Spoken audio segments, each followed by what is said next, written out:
Weber here. So we are taking out the Gorizia again, and I am so happy we have SAP shells in the game now, because now I actually have a viable tier 6 agile cruiser to play, and I haven't had that pretty much ever before.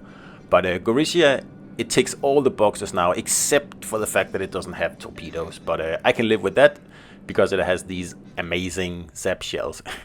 So I'm using Soundwave on my Gorizia here with Takao and Baltimore, Ingenious, full speed ahead, and all the usual stuff I have on my agile cruisers. Nothing spectacular there. So just remember to pop this upgrade here on your ship if you want to have the SAP shells. And of course it has to be a premium Italian cruiser for now. Don't know if they'll change it. 1.9 rudder and an amazing 580 turn radius. So Gorizia is just so agile, probably the most agile cruiser in the game. It's not very fast, 37 knots, but it turns like nothing else. And these Italians here, they turn in such a funny way, kind of around the middle of the ship. So it just makes them feel even more agile than what they really are, I guess. So we're going for C here, and we're just gonna first evasion tank the first few salvos here, and then use our smoke to get into the position that we really want, which is over here on the edge of C, where you pretty much have to, YOLO, torpedo YOLO to push the ship out from here. And these guys are too far away, so I'm gonna be able to cap before they even make it into the cap. And so we got a pretty good salvo on the de Grasse there as well, because I'm using SAP mostly in this battle here, if not entirely, because I want to get a feel for the shells, and that's also why you see me. Sometimes I fire at the belt, sometimes at the superstructure, sometimes this, sometimes that, because I'm experimenting at the same time that I'm actually playing here, because there's no other way to do it other than AI, and that's just a waste of my time. So it would be nice to have some training rooms at some point in the future. But yeah, let's see whenever that happens. So the cap is taken. No resistance at all, and we'll just take some cheeky shots over here at the B cap while we can.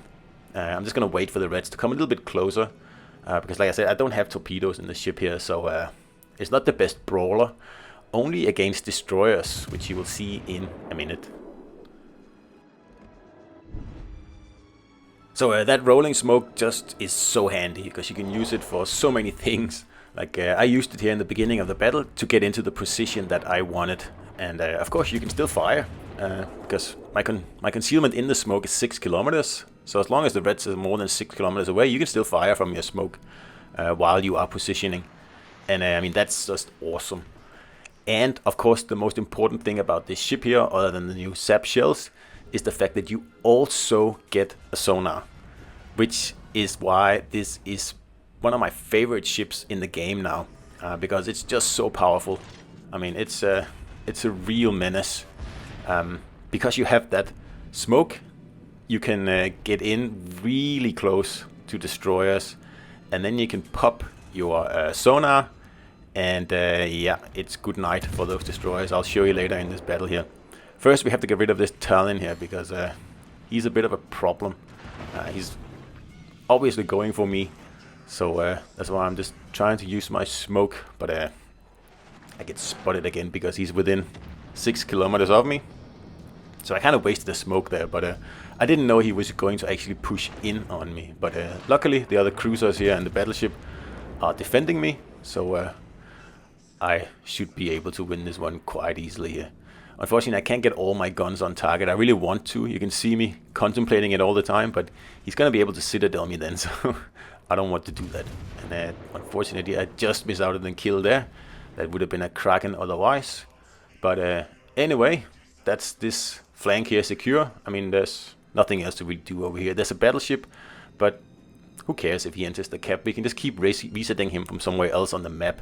I mean, there's no point staying over here, because the B cap is taken, and this Tennessee here is not really an issue. So I am heading towards the B cap now, because there's still a destroyer in the game, and we need to get rid of him. That's your number one job as a cruiser. And I took a gamble in the beginning. Like, first of all, I spawned on this flank, so obviously I'm going to go for the cap on my flank, right? Okay, yeah, I thought so. And I was just gambling. I hope the destroyer is over here because that'll like give me the opportunity to cap and deal with the destroyer at the same time.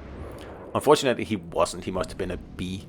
So, like I said, nothing more for me to do over here. We're going to head over to B to see if we can't rid the game of this destroyer here. There's a battleship and a cruiser here to deal with the Tennessee. That's more than enough. Don't need 3 ships over here.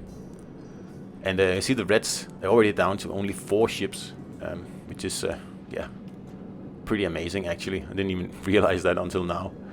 But anyway, we are moving in.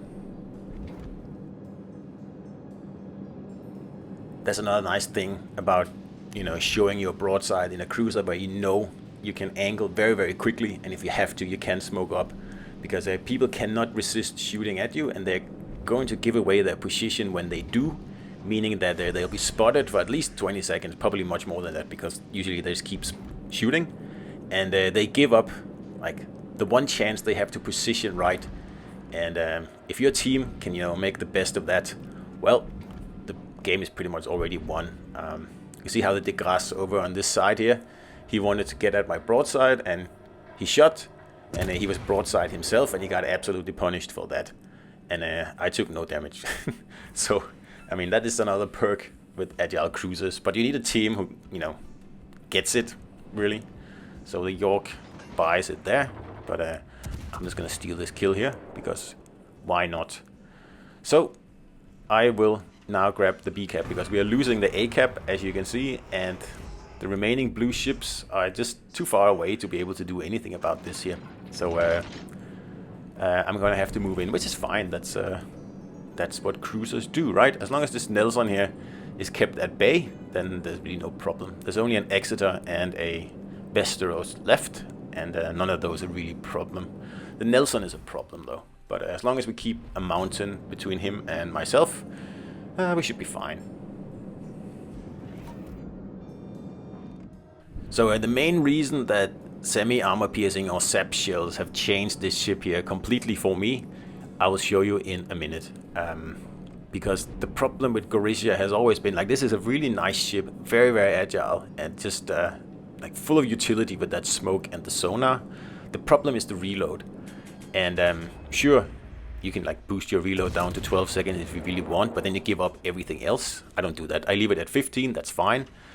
Because with these new semi-armor piercing shells, you can one-shot destroyers. And if you don't one-shot them, you're going to take 90% of their health, probably. If you connect 6 to 8 shells from your SAP firing barrels here. And Gorizia is just so good at that. Like, use the smoke to get in somewhere where the destroyers don't expect you. And if they smoke up, then use your sonar and get them broadside, and then just plunge those H shells right into their lightly armored hulls, and it is just a lot of fun. So here I have a decision to make. I could smoke up and I could focus the destroyer, but I'm gonna take out the Nelson first, and see, that was a SAP salvo there that just finished him off. And now he's within range of my sonar. That's why I took the Nelson first. And I'm just waiting for him to angle the way I like. And look at that. Removed. I know this guy was like about half health. But even if he was full health, it's likely that that salvo there would have just removed him, just like I did. I connected with 6 of my 8 shells. So if you can connect with all 8, I promise you, I've done it to a few destroyers before in this ship here, they just disappear. And that is what Gorizia is so good at. So get in there, get rid of destroyers, and if you haven't used your smoke to get in there, then use your smoke to run away again. It's just so much fun. So anyway, we only have the Exeter left here, and I'm gonna head over and see.